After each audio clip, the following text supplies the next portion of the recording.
Hi there, everybody. Happy Tuesday to you all. I'm meteorologist Stephanie Barrichello. We've got meteorologist Holly Baker here. Welcome to another edition of Wisconsin Weather Experts exclusively on Fox Local. I said happy Tuesday. I don't know why I said that. Happy Mardi Gras. Happy Fat Tuesday. Yes. Happy Punchki Day. It's an exciting day. Yeah, it's a lot going on today. Yes. A lot. I mean, thankfully, some areas are having better weather, but also some areas not so much. Yeah, unfortunately, we think of New Orleans, of course, on this day of all days, and there is active severe weather just off towards the west, including tornado warnings as well as severe thunderstorm warnings. And I know there have been a handful of communities, not necessarily in New Orleans, they pushed their parade up, but some spots within that area that ended up postponing their festivities for today. I know, and it's such a damper in the mood because people wait all year for this. People plan and travel to these things. Exactly, travel. Yeah. They vacation there for this time of year. And then the weather is, the temperatures are nice, especially with us still getting some cooler temperatures. Going down south, just in general, is always going to be a luxury for people up north. Now, before I dive into the weather, I have one question for you, Holly. Have you had a punchki before? No, I don't even know what I don't even want to say it. Like, y'all don't come for me, but I don't know what a punchki is. Well, I don't think it's a southern thing.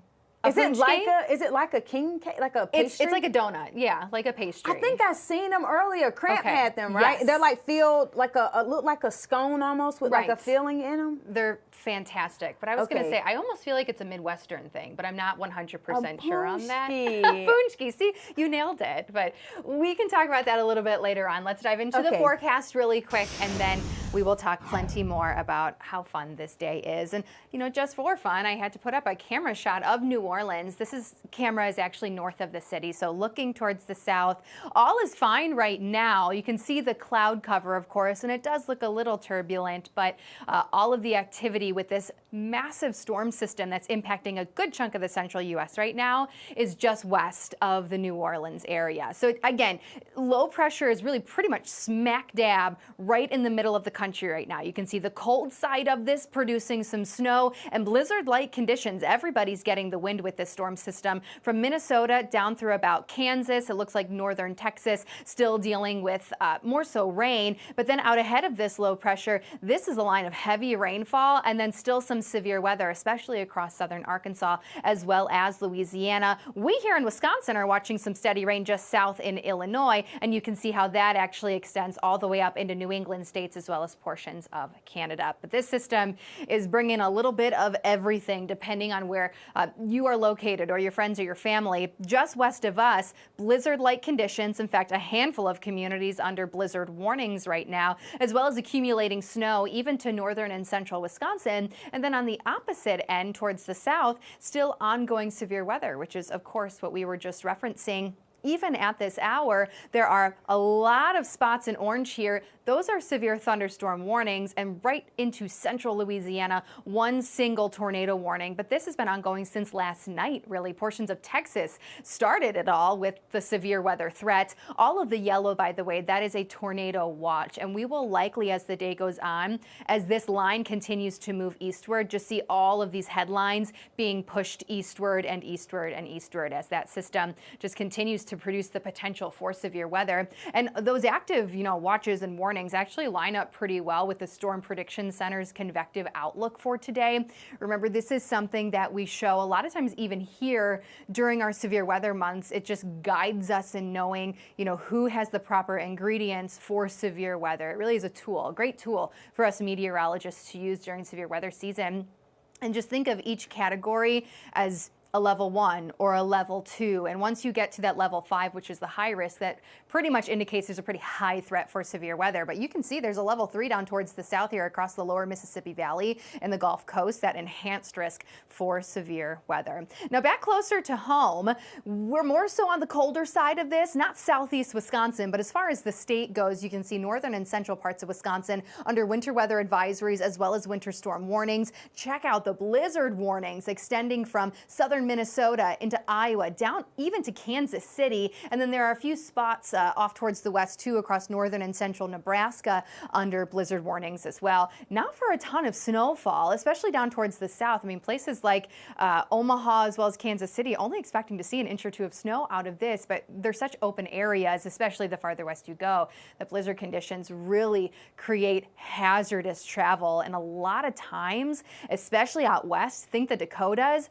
when blizzard conditions are present, they shut down interstates. They have bars on every entrance and exit ramp, or more so entrances, so that you can't even get on. So that's all just to keep everybody safe. But everybody is going to deal with the wind. Look at how many spots in this tan color here. Those are wind advisories. And here in southeast Wisconsin or the Milwaukee area, we don't have one yet. I do think tomorrow we will eventually have one because our wind gusts will be stronger tomorrow. And that's what everybody else towards the south of us dealing with today. Very strong wind gusts over 45 and even over 50 miles per hour going to be the possibility.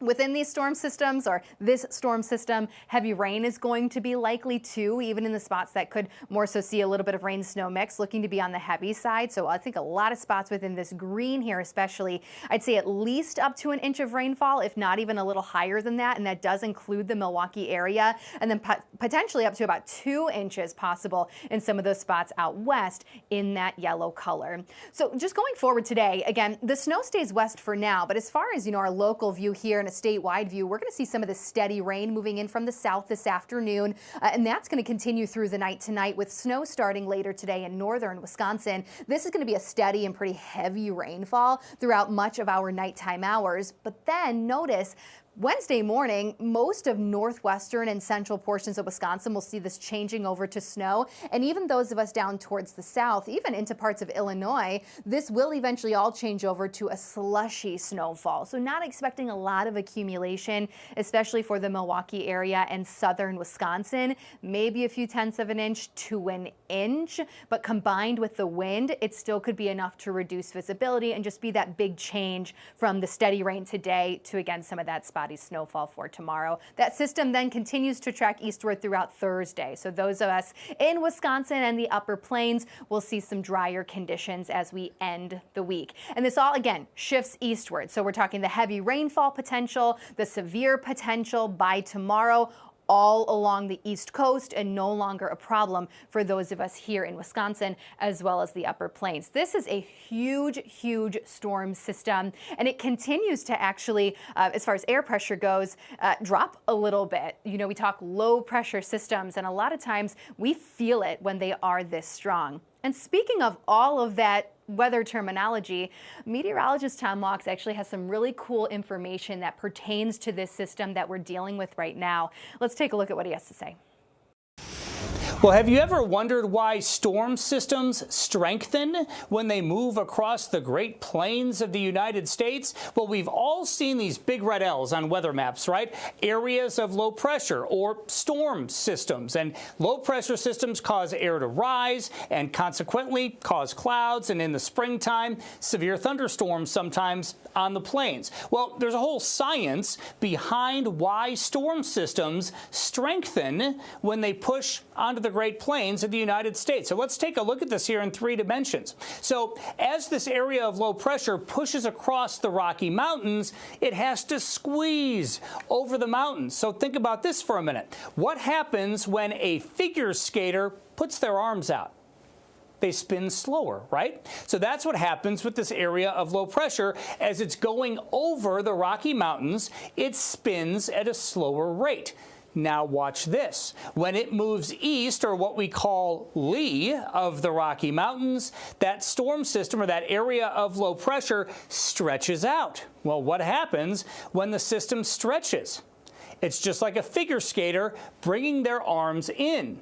It spins faster, and as a result, the storm gets stronger. So this is what we call lee cyclogenesis. Yeah, it's a mouthful. It's basically an area of low pressure that is forming or strengthening east of the Rocky Mountains. And it's because of that stretching component pushing off of the mountains and onto the plains. And that can cause a whole host of storms. It can cause snow in the wintertime, severe weather in the springtime, all sorts of things. But that's why you see the plains states in particular being quite active, right, when it comes to storminess. And again, it all has to do with the system, first of all, squeezing over the mountains, and then the spin increases east of the mountains as you get that stretching component. So some interesting science there. Again, it's called lee cyclogenesis, and that's a big component as to why we see those storm systems really strengthen in the nation's midsection. And often these storm systems will continue across the central United States and sometimes into the eastern and northeastern United States as well. And this is where storm track really comes into play, right? Because if you're north or northwest of the low, in certain seasons it could be snow. If you're southeast of the low, well, then it could be more rain or maybe severe thunderstorms. So storm track is also very important, but the mountains really play a role, especially when it comes to the storminess on the plains. Very fascinating information. And that's, you know, when we dive in and do our forecasting, it's a lot of little things like that that we don't publicly speak about because it's just kind of one of those factors that we all look into. It's really cool to actually dive into that science every once in a while. The figure skating thing was just such a good analogy or a great way to tie it into make it a little bit more realistic for everyone to understand how the systems work as well. I enjoyed watching that. I always enjoy watching you, Tom, whenever you explain things as well. So yeah, it was great. I learned a lot. I always learn a lot. Tom's a really great teacher, right? And I think our viewers know that as well. So thank you, Tom. Now switching gears a little bit, this is actually a little scary. I think at one point last week we were showing video of an avalanche, and unfortunately we have another one to show you. This one though from a little farther away in India. Can you believe that? Wow. At least 4 workers are dead and more are missing after an avalanche in India swept away some construction workers. It's very scary. So the crew was working on a highway near India's border with Tibet. According to the Indian Army, 55 people were trapped under the snow and at least 4 were killed. Some of the survivors are in the hospital with serious injuries. I mean, look at some of those pictures and those videos. I mean, that is terrifying.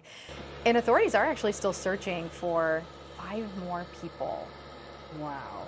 It's interesting to factor in the type of weather that other spots, you know, around the globe are dealing with right now, you know, to compare seasons and just to even see how much snow can still fall in that area of the globe. Yeah. Right? Yeah. And when I think of India, I never think of an avalanche. Right. You know, I think of maybe flooding because they do get a lot of flood and rain and sunshine there, but I never think of an avalanche. And avalanches seem to be way more common than what I grown up ever thinking. I used to think they weren't real, you know, and so this is a real thing, and it's something you have to always just try to take the best precautionaries you can, especially when you're out there trying to enjoy some of the snow that's coming down. Right, exactly. Good to, you know, always know what to do in the back of your mind. Well, earlier we talked about Mardi Gras as well. We have some cool footage from yesterday evening. This is from Fox Weather's Robert Ray. So this is from yesterday, not right now, because it looks a little bit different at this point, but as they were prepping for the big day today, again, New Orleans did already have their parade this morning. I think it just wrapped up not too long ago.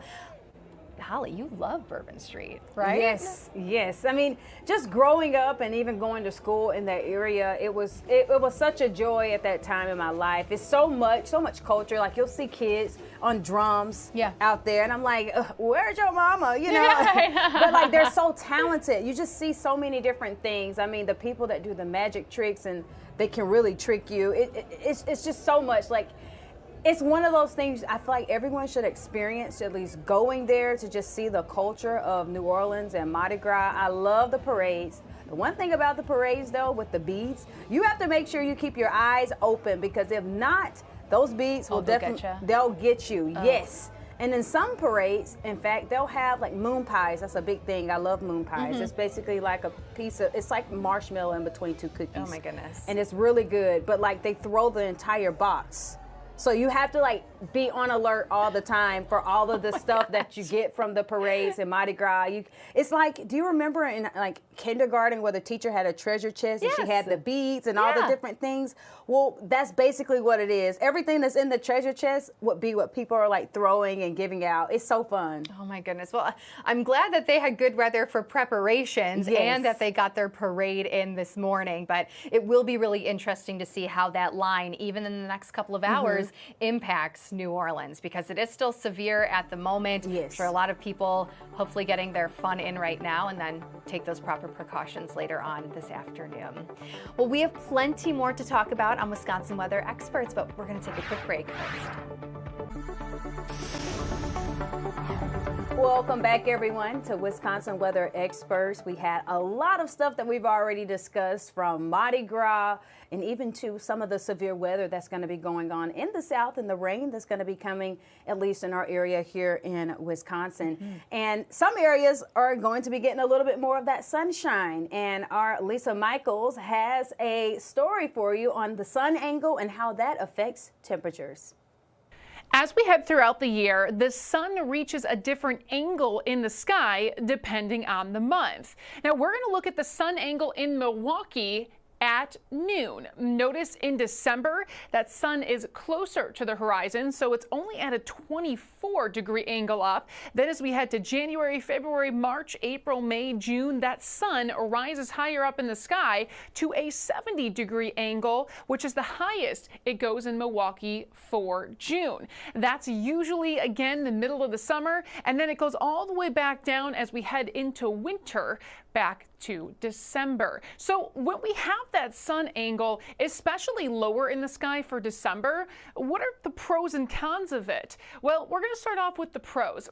The UV rays go through a thicker layer of clouds as we move into the winter months. So those clouds in the atmosphere can absorb more of those harmful ultraviolet radiation rays. That means that less of that reaches the body, and you're not likely to be as impacted by those UV rays. That being said, though, you still have to take proper precautions and can still get sunburn and skin damage in the winter months. The cons, though, is a lower sun angle that can overall lower your mood. It can lead to a decreased amount of vitamin D to your body. There's less daylight usually when we head into the winter months, and it can be harder to grow certain plants. Now, what about the opposite? When the sun is the highest in the sky for us in Milwaukee, that is in the month of June. What are the pros and cons of that? Well, some of the pros we have is because it's higher up, we can see more or higher amounts of vitamin D for us. It can improve your mood. We, of course, see more daylight in the day, and it can be easier to grow plants. The cons of having that high sun angle, though, we talked about the UV rays before. Those rays can be more harmful during the summer months when it's at a higher angle. That can be more harmful not only to your skin, but also to your eyes. Higher exposure to not only the sun, but also the added heat in the warmer summer months, that can add to heat stress. So we really have pros and cons to both when that sun is higher in the sky and when it's lower in the sky. Right now, though, we are heading into spring where the sun is looking to get higher angle-wise, being at a 51% for March. But again, we're heading into the summer months ahead, so it'll continue to be on the uphill trend from here.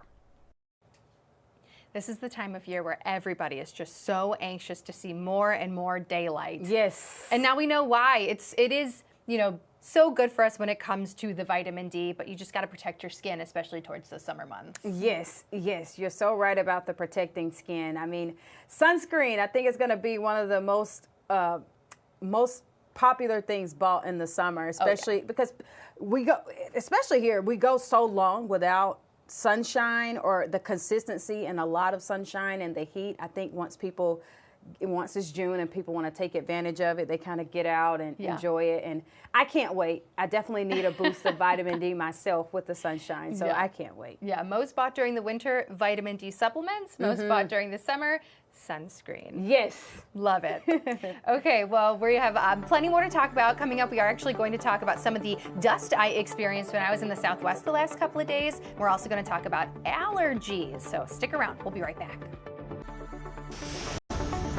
Welcome back, everybody, to Wisconsin Weather Experts. Thanks for staying with us here on Fox Local. We are going to talk about allergies now. We've clearly been in our winter months here in Wisconsin, but we just hit meteorological spring on March 1st. Astronomical spring is, I believe, March 20th, not too far away. And we know that once we hit those transition months that we start to warm up, and allergies appear in no time. Yes, right? yes. The pollen. The pollen. Oh, my. Exactly. So we're going to hear from Fox News' Ted Lindner.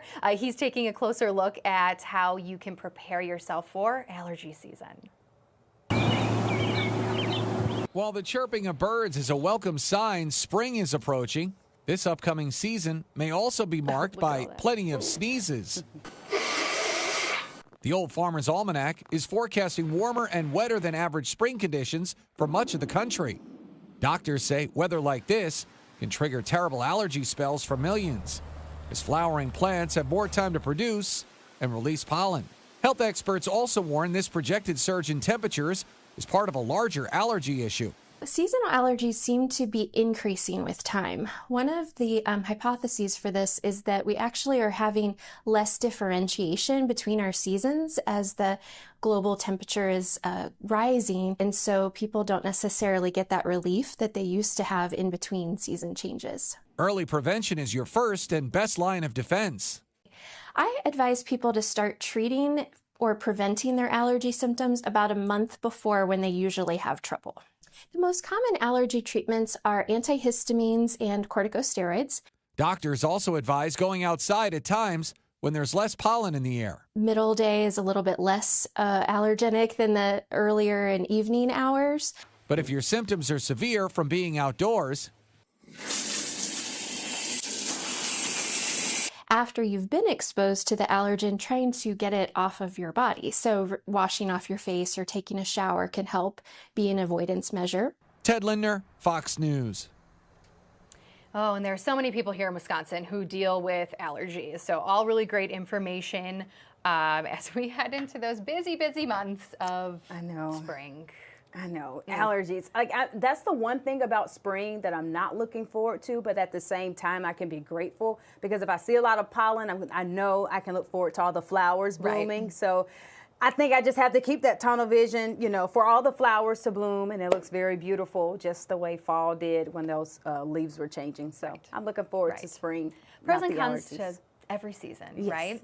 Okay, well, switching gears just a little bit. So I just returned yesterday evening from a trip to Phoenix with, ironically, a few of our Fox 6ers here. We were celebrating the wedding of one of our previous meteorologists here. Her name was Rachel Kay, so maybe you all remember her. She's doing great. She married a Fox 6 producer, so absolutely love keeping that in the family. But we experienced some dust, not just in Phoenix, but on my flight back, I saw it in Albuquerque. And now this is video from southern New Mexico. So I was in Albuquerque. It wasn't this bad, but look at this. This is someone driving with barely any visibility. I believe the location of this is almost right on the border of New Mexico and Mexico itself. I saw a lot of it as I flew into Albuquerque. I had just a very brief layover, but you can see smoke from, or dust I should say, from the plane. And then this is when I was at the airport. So I know it doesn't look like much, but normally you can see mountains. If you look very closely, those are the Sandia Mountains that you normally could see. And that's what some of the dust looked like from the plane. Wow. We could barely even see the visibility at the end of the tarmac. I thought my flight was going to get delayed. Wow. But I think they got just, on top? and they deal with it. This isn't anything new for the Southwest, so maybe they're just so used to it. That's like snow here, and they'll still take off when it's snowing. Right. Wow. Isn't that crazy? I've never seen anything like that before, especially from in the air. So it was pretty intense. So no dust storm warning while I was in Albuquerque. All of the warnings were south, like in that first video that you saw. But that is the reality of living in the Southwest. Is wow. Dust. I just can't get over warnings. the video. I mean, that's nearly zero visibility. That'd be like us driving through a blizzard, right? Yeah, oh my gosh. And the fact in your picture, you said that there were mountains, and we can't see any mountains. It just looks like almost like thunderstorms brewing off to the distance, but you see that little, it's just like that little line of like I'm almost about to say smoke, the dust. Wow. Well, at least you got to experience that and see it, because most of the times we see stuff like that in textbooks or on video. You saw it in person. Right. It was a cool experience, but thankfully I don't have to deal with that every day. But another great episode today. Happy to be back. We'll talk plenty more tomorrow. We will see you then. Have a great day.